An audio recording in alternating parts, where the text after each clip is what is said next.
Hot air hangs like a dead man from a white oak tree. What's up, everybody? It's Hardy Construction. You can find us at hardyconstruction.tumblr.com, youtube.com/hardyconstruction, as well as facebook.com/the Hardy Construction with yours comp and Stark, Aria. And today's film is From Dusk Till Dawn, 1996. From Dusk Till Dawn, Rodriguez. 1996, an action crime horror film directed by Robert Rodriguez, written by Robert Kurtzman, who did the story, as well as actually the screenplay by Quentin Tarantino. What did you just say? I said Quentin Tarantino. I heard so. I was like quantum torrent, like some sort of quantum something. I was like, what are you? Quantum Leap. Yeah, Quantum Leap. Oh boy, you ever seen those episodes where he'll like warp into a person's body? Like he'll warp into a woman's body, and then he'll warp into a black man's body in the 40s or the 50s. So you know, people being racist to him. And he'll see himself in like a mirror or something. And then there's one where he warps into. He says, "Oh boy," that's his catchphrase. And he warps into like a person with Down syndromes. No. I wonder if like people who like, I didn't watch the episode where he's warping into a person with Down syndrome. Does he have to like talk differently? I've got to watch that. Well, I mean, I guess he has his consciousness. I don't know. You know what? He talks normal, wouldn't he? Since I'm like 10. Right, same here. I just got sad that he never got back home. That was the last episode. Wait, don't spoil it. Go watch the show 50 and years then old. what's that guy? What's his friend that's like helping him? Oh, the guy with the hat and the suit. Who's also like a Cylon. Oh, is he? Yeah, I know that actor. But I always wondered if they did an episode where he warped into the body of a pedophile mid. And like he's like in the act, and he's like, "Oh boy." And then you see the guy with the hat comes out of like nowhere, and he goes, "Holy cow!" And his shirt changes colors. All right, whatever I'm talking about. Anyway, so this is a film. Two criminals and their hostages unknowingly seek temporary refuge in an establishment populated by vampires with chaotic results. Hey, that's a pretty accurate. That is pretty accurate. Of his tagline or description. Anyway, so from Dusk Till Dawn, 1996. Film I remember actually seeing in the theaters as a young lad. Oh, really? That's cool. I was 5 years old when I saw it, obviously, and it was for some reason the takeaway of the film. Hey, by the way, this is when Robert Rodriguez actually did horror and stuff like that. His movies. Anyway, no, he did. He went on to do Grindhouse and stuff like that. Well, yeah, and he did what were those movies? Spy Kids. Spy Kids. Who cares? Anyway, Lava Boy and Shark Girl, or Shark Boy and Lava Girl. He got the world introduced to Jacob from Twilight, so that's nice of him. Anyway, so from Dusk Till Dawn, I remember when I first saw this film foggily as I left the theater, very confused at what I had seen. For some reason, I hated the second half of the film and liked the crime aspect of the first film, and thought that even though I knew going into this movie that it was a monster movie, I was more intrigued with the crime aspect of the film, which changes obviously 40 minutes into the film. Well, it's like half the movie is just like a normal movie, and I really hated Quentin Tarantino's character in this film. This movie, by the way, stars George Clooney, Quentin Tarantino, Harvey Keitel, Juliette Lewis, Ernest Liu, Salma Hayek, Cheech Marin, Danny Trejo, Tom Savini. Basically, anybody who's been in... Salma Hayek's in it for like 2 minutes. And those are the best 2 minutes of the movie. Yo, she's so hot. So, it was funny. I bet she's still so hot. Oh, she definitely is hot. She's only like 50 or something. Oh, yeah, she's still hot. She's like one of the rare... actually, Latin women, obviously... Some of them can change overnight like a werewolf, but she's pretty hot. She's still hot, like a werewolf. But she's like super she's smoking hot. Yeah. Anyway, but I remember seeing her in Desperado and thinking, "Wow, she's really pretty," and then seeing her in this and going, "Oh my god!" Like, yeah, I was like, the first time I saw her was Desperado. Hot, actually, I think she was a little bit more reserved in that film. She was more like the nice, Spanish lady that you want to date. But she was in it the whole time, which was cool. And she was very sexy in that movie. But in this one, she's like, whoa, you know what I mean? Anyway, back to us being red-blooded American males. So this film, I remember thinking that, and then now as I rewatch it, I was like, which you know, she would appreciate because she's a vampire. She likes red blood. As I rewatched this film, I realized I do like the second half more, because I realized if it was a crime film and it continued, I would just throw my screen out the window, because I absolutely despise the Gecko brothers. Because the Gecko brothers, even though they're supposed to be the anti-heroes of the film, they're bastards. They're sort of just like... Well, Richie's just horrible. Besides his acting, yeah, and George Clooney is just a fucking asshole. Yeah, it's a weird thing because I don't know if I'm too much of like crime, because basically this is around the timeline when Tarantino essentially got huge props for writing Pulp Fiction. He also did it with another director. I forget the director's name. The guy's actually a very good director, but he went to jail for getting into a car crash, drunk, and killing his friend. He's the guy who directed Silent Hill. Yeah, the director of Silent Hill. For some reason, I can't think of the guy's name. He co-wrote or did something that helped Pulp Fiction, but Tarantino obviously got all the rightfully deserved praise. But that other director, who I'm not fucking thinking of right now, is pretty instrumental and a really good director, because he did Rules of Attraction. Anyway, I'll get back to that guy.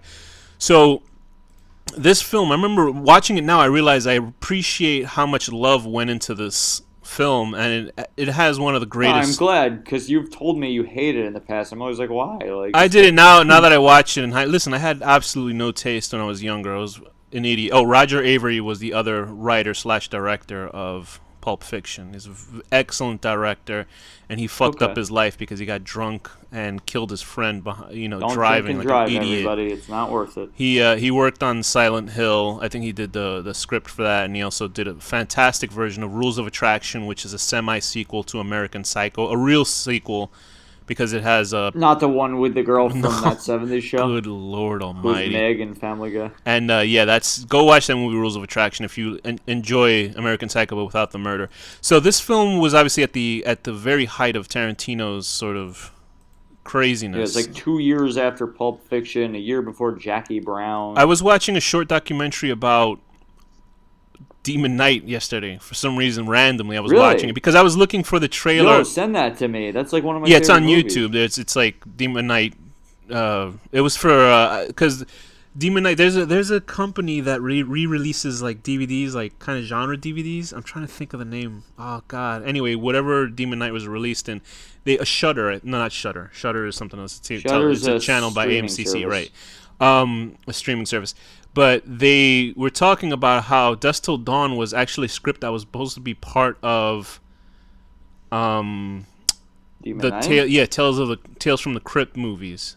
I could see that actually. That would have been cool. And they decided to go with Demon Knight instead, and they kept Bordello of Blood, and they just couldn't afford Dusk Till Dawn because I think Tarantino wanted too much money for it. Either way, Tarantino was looking for directors for this one, and he got his good friend Robert Rodriguez, who is a director who is well known for his movie, El Mariachi, which is basically the first version of Desperado.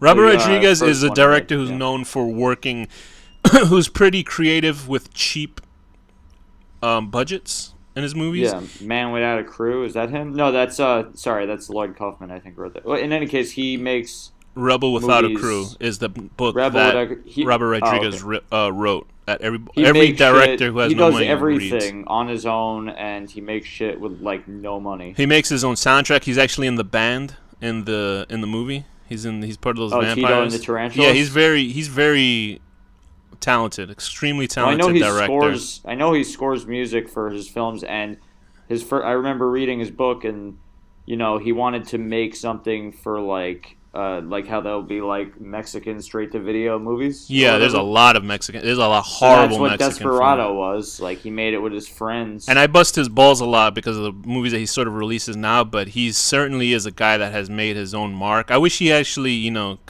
continued making more adult-centered films. He makes some shitty movies, but he's cool. So let me just get into a little bit. He did El Mariachi, which was very cool for its type of movie. It's a very genre-specific sort of John Carpenter-esque action film where this guy is basically, vengeance in boots. This guy whose girlfriend gets killed and he just kills everybody. Then obviously it had a sort of reboot sequel with Antonio Banderas, in Desperado, which was great. He did a segment in 4 Rooms. That was a weird sort of movie that had different directors. Faculty is one I liked. Faculty I liked, but I remember, I thought it was okay. I thought there was just something strange about the film. I was just thinking about it recently. I mean, it's like the plot is absurd. Aliens, and also like they realize they don't have to kill the people that are infected by the aliens, so they actually do kill people that are infected by aliens when they didn't have to. Like they kill the Yeah. principal. Well, they didn't know. They were protecting him. So, And I remember I remember that movie had the well, worst edit in the history of in theaters I had ever seen in my life. I remember watching that film. There's a scene where these football players are obviously possessed by the aliens, and they start and attacking. they're hiding in the bus. Yeah, and they're hiding in the bus, and one of the football players jumps up and he disappears mid-frame. Everybody moves because they must have edited this with a fucking scissor because I didn't know what I was Well, like. no, looking at he this. literally did edit shit on his own. He with does. scissors and stuff. He edits his own films and everything, but it was the worst edit I couldn't believe it was in the movie, and I started laughing in the theater like an asshole because I was like, and also that movie had this guy named what the hell is his name, Harry Knowles. I don't know if you ever remember Ain't It Cool News. It was like this huge like internet site that was it always like it actually was like one of in the beginnings of film sort of breaking news and like spy reports. Yeah, it literally was. You can't do that nowadays. You really can't do any kind of breaking news in films because there's so much like social media and stuff. But that was great. And Harry Knowles was this guy like he's like 500 pounds and he fucked up his back, so he's in a wheelchair now. He's redheaded, and now they have like. He's been accused. He looks of, like I'm looking at him. He looks like he should be in like The Hobbit or something. I feel mean, but he's been accused of. This is not funny. Why I'm laughing? I'm just saying. Assault. Yes, right. That the sexual assault's not funny. It's just him that's funny. That not as a funny guy. It's just funny that he is accused of sexual assault.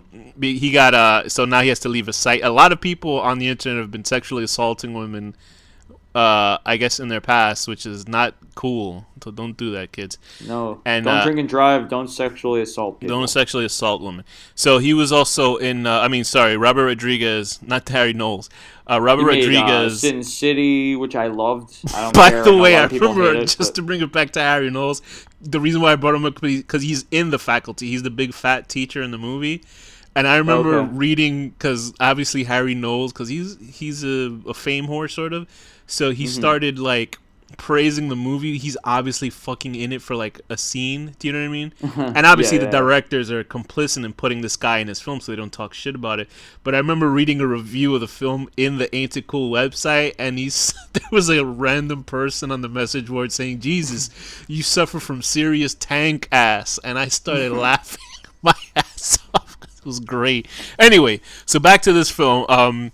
Robert Rodriguez also started getting into Spy Kids, Spy Kids 2, Spy Kids 3, Once Upon a Time in Mexico. I read once that he did that because, I guess we're doing a Robert Rodriguez review right now, but he did it because he has children, he wanted to make movies they could watch. That's fine, who cares? And then also, he started doing five of them. He did the Machete films. I'm not really too much like of Machete. Machete apparently is the same Machete that's in the Spy Kids, the same character, but he's like nice in Spy Kids. But I know he really is. He's playing Machete in Spy Kids. When Planet Terror Grindhouse came out, Machete was actually one of the fake trailers that was in there. And I didn't like Machete that much, and I didn't like Planet Terror, which was supposed to be a John Carpenter-esque sort of film. I actually liked what was the other one? I like the other one better. Yeah, the one with the car with Kurt Russell.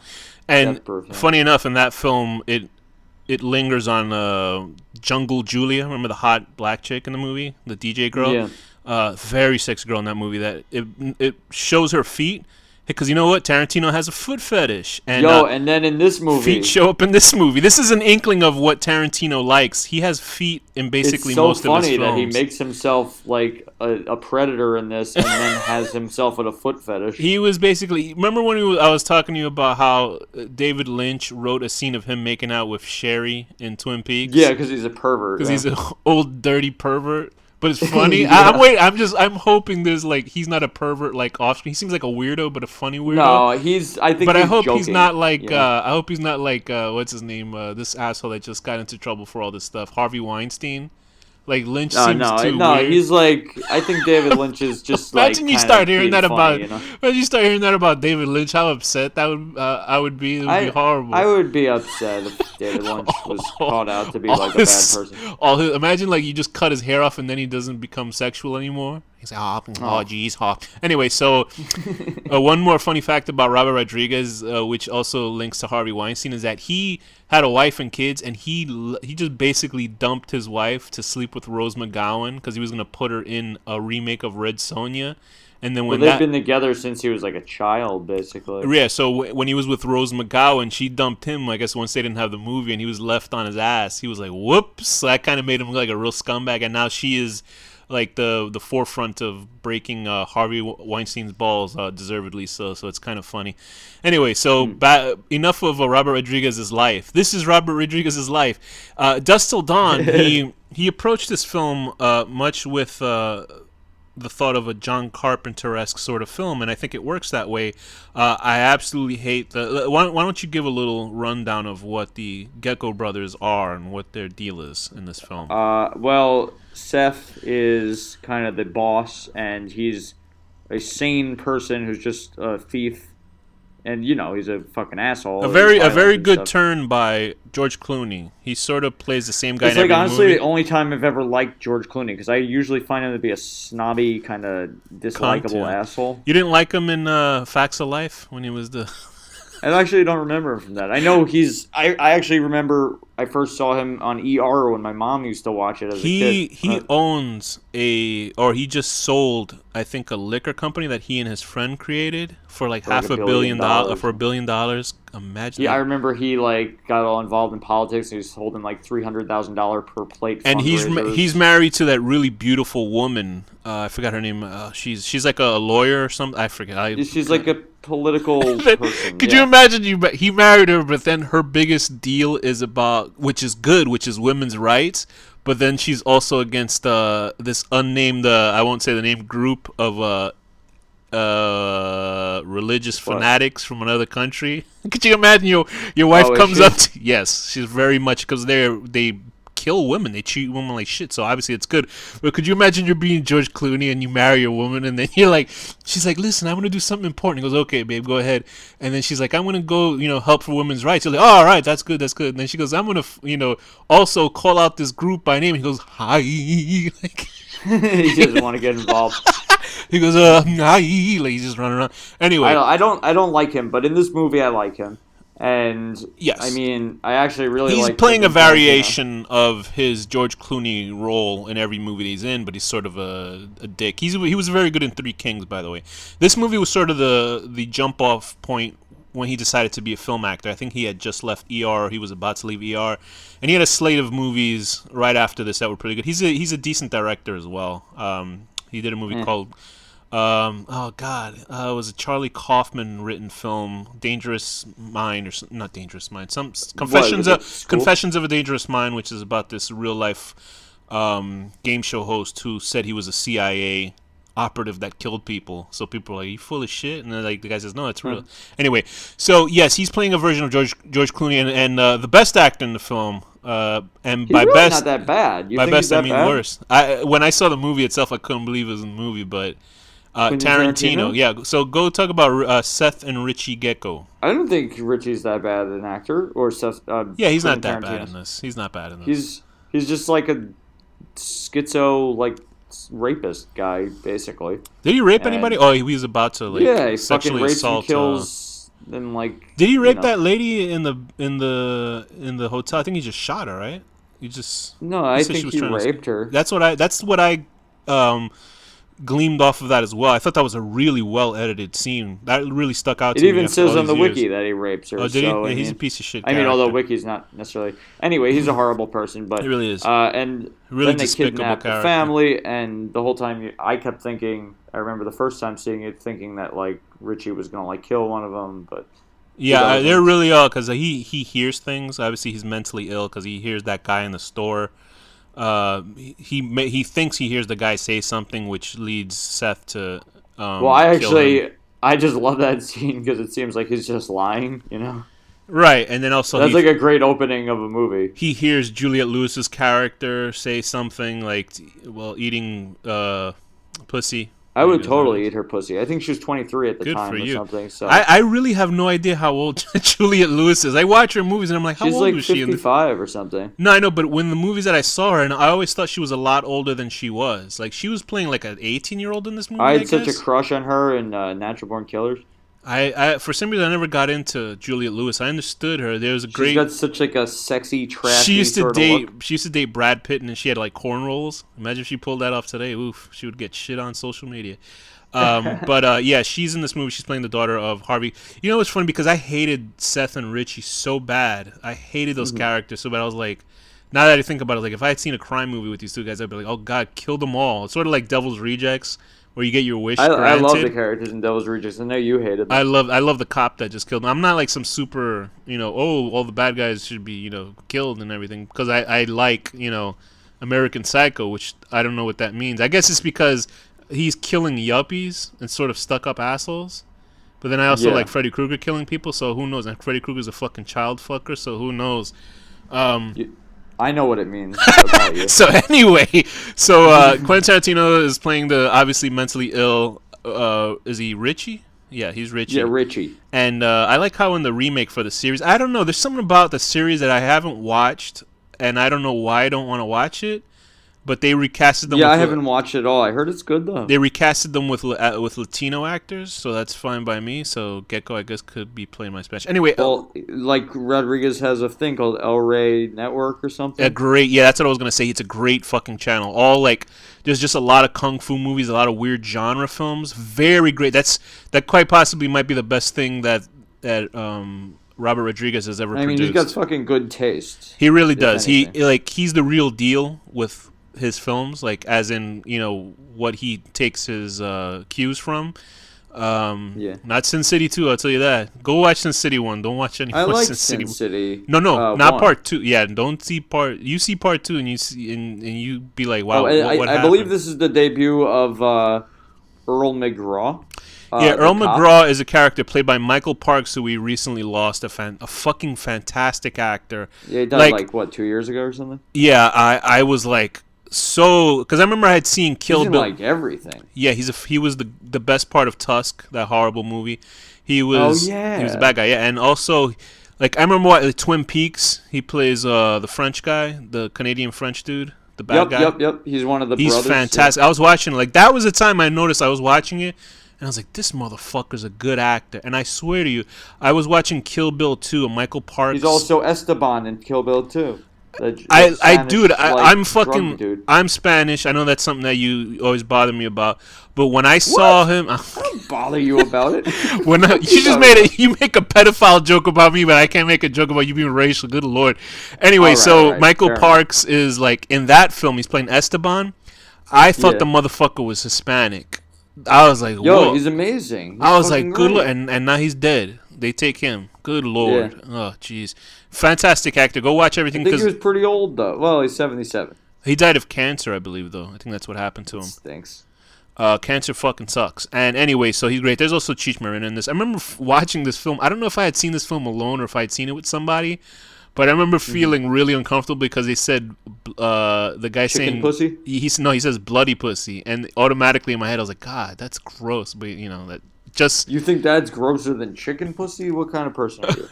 Nah, and I don't mean it like, obviously when women have their periods, it's a beautiful thing. That's a lovely female thing to do.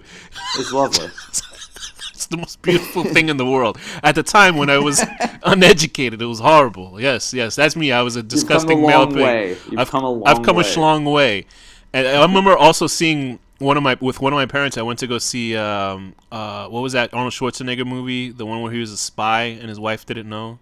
Oh, True Lies. I love True Lies. And there was a part where Bill Paxton, also another actor we lost, he goes, "The vets make them wet," and I was like, oh Lordy. And I was watching with my parents. I was like, oh no. Isn't that the worst? When you're seeing something with your parents and sexual shit comes up. Oh God! I saw some movie called Hollywoodland where what was his name?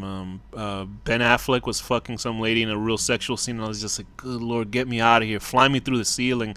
Anyway. Ben Affleck's so gross. Also rounding out the cast is Harvey Keitel as Jacob Fuller, who's this... he's awesome. He's like a priest, right? Or a preacher or something like that? Yeah. Or a religious man. And I remember watching this confused because they had Ernest Liu, and it didn't come to mind that the kid was... he was adopted. Or he was adopted, right? I'm assuming his character was adopted. Obviously, he's fucking Chinese. You never know.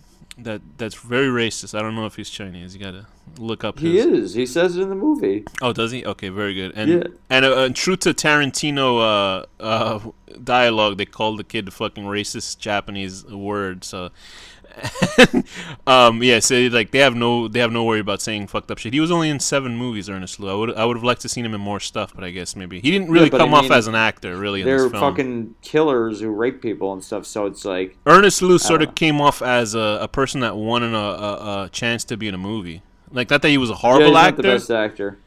He didn't come off as a great actor, but I didn't like fault him. I didn't find any real problems with him. He just felt like he walked into a movie. Like he was a person that was in the theater and literally walked into the movie. Roles. Yeah. So anyway. Oh, but you know what? My favorite character in this is actually Sex Machine. Yeah, of course. So played good. by obviously Tom one of the Savini. greats, Tom And Savini. I was wondering if I was figuring out he must have done like special effects, but he actually didn't. Like at all. Which is good because which is not good, but I mean, the special effects are great enough. I'm sure he was telling them. No, stuff. the special effects were fucking awesome in this, but I mean, maybe it was Greg Nicotero, the guy who runs The Walking Dead. Maybe he had something to do with the special effects in this film because I know he had a hand in this movie. The vampires look fucking great. Also, his crotch gun. It was in one of the Desperado films. I think it was inside one of the. I read it in the trivia here too. I remember seeing it and going, "Hey, that's Sex Machine's fucking gun." Fred Williamson as Frost. Fred Williamson is an old school blaxploitation actor. He was great in "I'm Gonna Get You, Sucker." I knew him from shit. Yeah, if you're to see, to me, like, you know how the sort of black spoof movies, eventually like Scary Movie, which is the best Scary Movie, which was part 1, and then like. After that, like Scary Movie 2 just was like horrible, but people like that movie for some reason because it was a lot of weed jokes. Yeah, they get so bad, but they keep making money. And but anyway, like I'm Gonna Get You, Sucker was a director who did Scary Movie. It was the greatest black spoof movie I've ever seen in my life. What, the Wayne brothers? Yes, it's. Have you ever seen I'm Gonna Get You, Sucker? Oh, maybe. Incredible. Maybe. It's one of the and he's in this. Fred Williamson, he's great in it. And anyway, so that rounds out pretty much the cast. The Gecko brothers are trying to escape the law. What happened is Seth had set up a deal. What was the whole deal? Like he heisted a bank. They wanted to get to Mexico. Oh, okay. So they had guys meet middlemen, Carlos, right? Who's Cheech Marin, and John Saxon's in it too. Nancy's dad from Nightmare on Elm Street. I thought that guy was dead. Yeah. Like, I thought. Let me see if he's still alive. Because I could have sworn that this guy had died years ago, but he's still alive. He is dead. No, he's still okay. Good for him, John Saxon. I always remember him Friday Nightmare on Elm Street 3 getting killed by getting killed by a badly animated skeleton. I remember thinking that was horrible. Yep. Anyway, so the Gecko brothers take the family. What are they called? The Fuller family. In their Winnebago or something like that, and they drive to this place called the Titty Twister, which has there's two rolls. Twisting. Rolls. I would totally go to that place. I know you would. I'd be shitting my pants seeing bikers. I would not fuck around with bikers. Look, I would dress in like the Zodiac outfit with covered in like crosses. Okay. So that way nobody could touch me.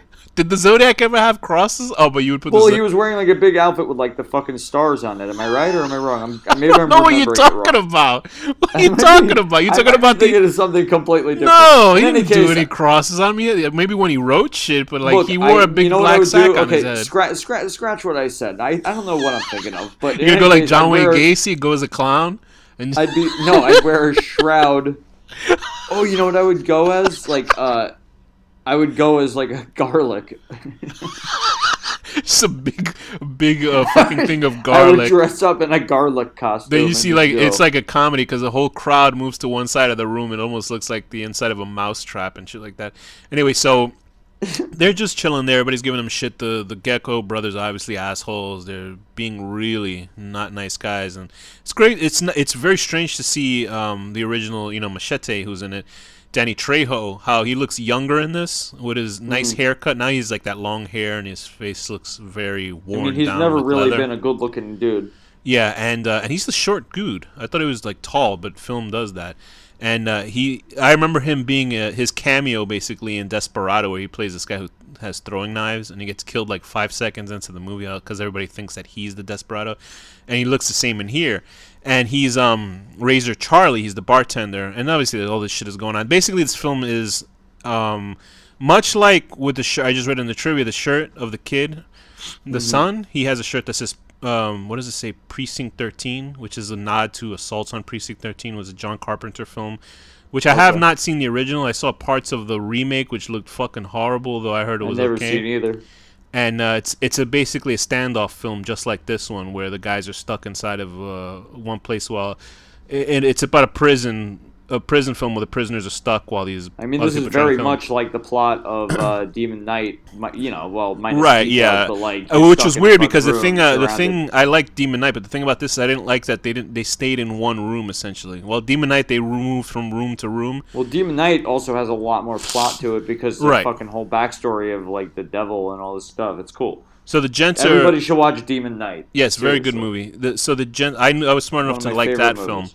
And anyway, so the gents are, I guess, enjoying their night. They're just trying to kill time until their guys meet up with them, like Cheech Marin's other character, and they get a nice show by Santanico Pandemonium. I don't know why I can't say this. Hayek. I would totally be Salma Hayek in her super prime. Salma Hayek is still hot, but she's like nuclear hot in this movie.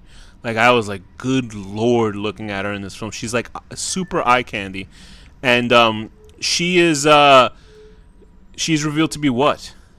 A vampire. She's like the queen vampire. Because blood from Richie Gecko's hand has enticed her enough, and the time has come where the sun has gone down. It seems like they killed them anyway, but probably not in such a all of them turning at once sort of fashion. Who knows? So what were negatives and positives for this film? What were negatives for this film for you?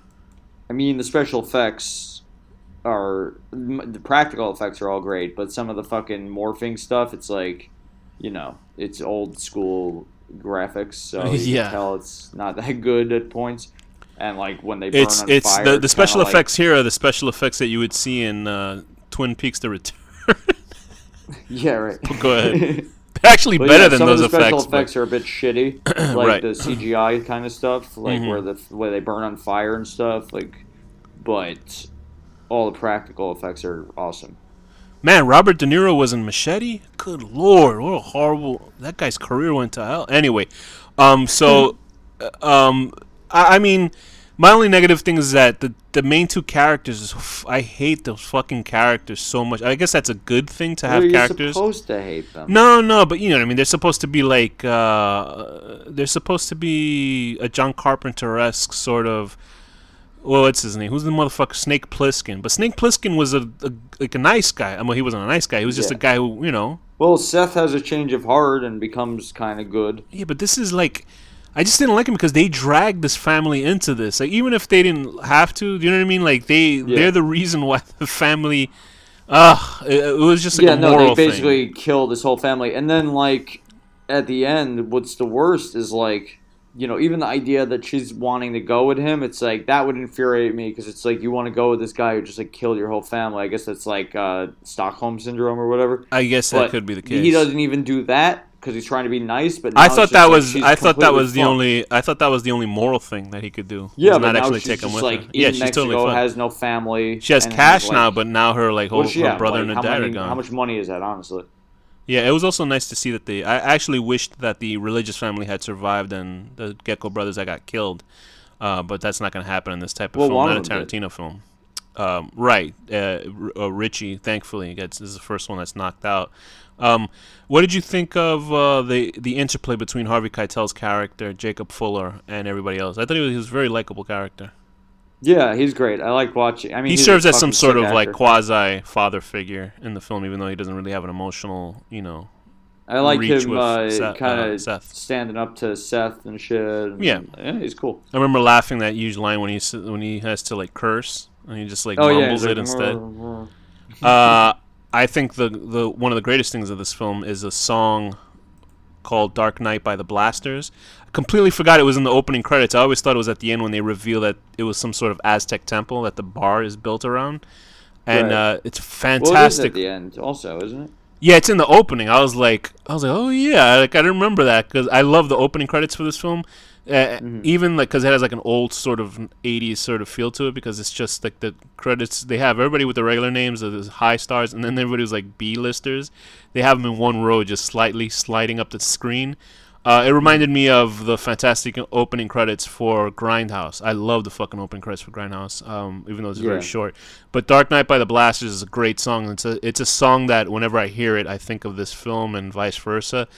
Yeah. Um, I like the directing of the film. This is Robert Rodriguez when he sort of didn't like now. If you look at a Robert Rodriguez film now, if we watch Sin City 2, he's relying too much on being cheap, even though now obviously he has more money for his budgets. He was Hmm. a little bit more hungry as a director with this. You can see that he had like he had a good amount of money for this because obviously Tarantino was involved, and Tarantino had just gotten done with Pulp Fiction, and I think that's what Right. helped. My negatives are obviously because they stuck to one room. I didn't like the two main Gecko brothers, but that's what they were trying to do with the film in the first place. I thought the interaction between the What is characters are it? It's great. a $19 million budget. Really, it looks good for $19 million, I guess. So it's But more 19 than million it's went actually a away. higher budget than Demon Knight. Well, yeah, but Demon Knight Demon actually. Knight looks better to Yeah, I me. know. Demon Knight looks a lot better. Also, they It also has a lot less shit happening though. There's also like a million vampires. right, but also Demon Knight actually was surprisingly much more stylized directing in that one. I think. I Yo, don't and know. like the Maybe could fucking be. no, everything that movie. I know we keep going back to Demon Knight. I'm not sure why I keep talking about it so much, but that is really one of the best horror movies ever made. Like I love it so much. Yeah, so I think with this film, I think the positives outweigh the negatives. I think my only big deal is that they're stuck in one room. But I mean, that's what this type of film is. It's like an insane asylum sort of thing, like that, gone crazy. I liked it a lot. Now that I watched it again, I don't know if I will try to give the series a watch. You know what I Does mean? the series? Yeah, I don't know why I've never watched it. I really Don should. Does the Johnson. series get into the idea of the Maztec or the Aztec pyramid and shit? Because like it's I built would on a assume because pyramid, it's yeah. I assume they get so into there all must that be like stuff. this whole fucking. But And what's silly is the idea that the pyramid could be there and no one would notice. Of course they would notice. Don But Johnson like, also plays Earl McGraw's character in that one. So Michael Parks was above that, I guess, being in the TV show. Um, okay, yeah, Earl McGraw shows up in a lot of Tarantino, uh, Robert Rodriguez films. So I don't know what else to say about this film. You know, on the rewatch, I actually enjoyed it. I like the second half more than the first half. I yeah. think George Clooney turns in a solid performance. Quentin Tarantino does an okay performance in the film. I The mean, it's kind of violence, silly at points, like the idea that like all of them are just like, oh, there's vampires, like they just accept it. yeah, it's one of those sort of what would you call it? One of those movies where you just set them up to knock them down, like just a corpse grinder type of film. Just lots of gore and violence, just for the Yeah. sake of it, which is fine. Um, and I think it works as a movie. It's a good cult classic sort of film. Like you don't see these types anymore. Like I was at the gym watching some horrible sci-fi channel movie. Like I went to one of the high end gyms with the running machines you What can was put that? TV on. I don't know what it was. It had the worst CG monster I've ever seen. And I was like, we can never do sci-fi films on this channel, like sci-fi channel movies. Some of them are probably good. Okay. Anyway, but not whatever I saw today. That was horrible. It was like 3 seconds, and I changed the I channel mean, as soon as Channel I saw Zero the is good. monster. I know it's in a Yeah, movie, that's but good. That second season is fucking really Battlestar Galactica is sick. Like that's okay. Fair sci-fi. enough. I'm talking about the horror movies. I don't know about the science fiction movies. Are fine. I watched the Expanse. That's a good show. But seriously, those sci-fi horror original movies, I couldn't believe they I'm fucking sure give there's those got to money. be a good one in the bunch. We'll find That it. has to be. Anyway, so what do you have any like final words in this movie at all? Oh, the final word. Yeah, it rewatching it. I guess I haven't seen it in a couple of years. Like, it made me want to watch the series now. So, Yeah, I if think I'll give the anybody series has a any, chance. if anyone has seen the series, I know it's supposed to basically be the same fucking storyline, but like, I can't imagine how it becomes a series. Stretched out. So, It also has that one kid from what's that show? The one with all the kids in the '70s. That '70s show. He's playing uh, like an evil vampire guy. So that guy who the got one that marries Bruce Willis's ex-wife? what? You No, know, no, not the him. The one that Span, punk dude. the questionably ethnic kid The one that talks like this, Ella? That kid? I don't know. I barely know the show. There was like some sort of Spanish or whatever type of kid in that show. He was dark skinned. He had the hair. He fucked Lindsay Lohan in her prime. You know, before she got drunk and all that stuff. Good for both like, of them before she got drunk. Yeah, well, look, dude, if you... Okay, I'm not going to get into it. No, I know. From Dusk Till Dawn, 1996, a solid sort of B horror film. Lots of gore, lots of violence, smart, intelligent dialogue between characters. Fun. Very genre-friendly film. Obviously, if you are listening to the episode, you've seen it, so you're just hearing us speaking to the choir. I would give this a 7 out of 10. The look on George Clooney's face when Santa... Oh, Jesus. I always say Santa Monica. Santanico Pandemonium is standing away from him, so her ass is in full view. You can literally see George Clooney's eyeballs pop out of his head because he's looking up at her ass. I'm not kidding. That was probably real. It's fantastic. She's a hot woman. Yeah. I'm going to give this like an 8.5. Yeah, like a 9. It's hard. 8.5 out of 10. 8.5 out of 10.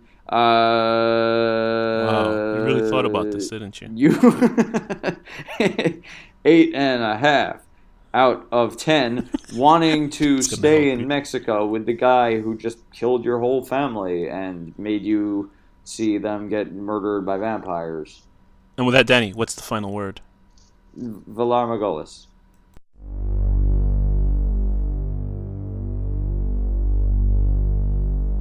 The horror deconstruction.